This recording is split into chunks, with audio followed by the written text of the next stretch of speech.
van sen à lung chuan cái này à helai à vai phei kam sial ne na kan in ri na lama hian sanghadil pathum lai ka siam ve a khilai a chaka ne ta he thanga nen hian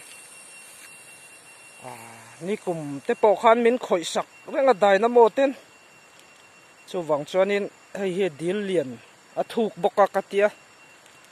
a sanghalian deuh ho te ka son khoma ta hian dynamo a han hol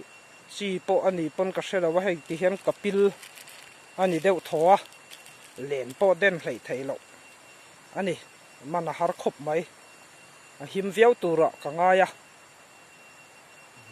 amai ro chu tun zol ni vuak vet ai zola pawalai mi ta te ka kal ve a chu mi hlan chuan hei bom nen min lo khoi saka hei ti hian tuna hian vei mi nuai an chaw ka pe a ma te chuan tong chen rual ya soron ei leng zoi thin khan ya tuna chuan hei an re dak mai a kho har thak ang reng zo khop mai ni lai ni khan kan kala so lai a son sangha thi ngun tang chen don pakhat thi alo la omba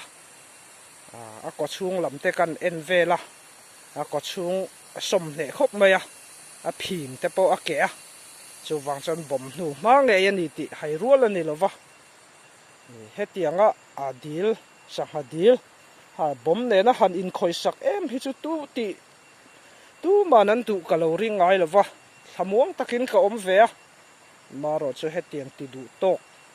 kan han om le zel mai hi chu ni hring lama ngai to chona ril runa thak ve khop mai a tho ma lovin ti hian ha takin kan en kol ve ani a karin dan chon sangha point man hem khopin karinga quintal te hi chu an vom thu em in karinga chu tiang vel te chu ni chu wang chuanin tun nuwa he tiang thil hi theng to lo sela tha khop mai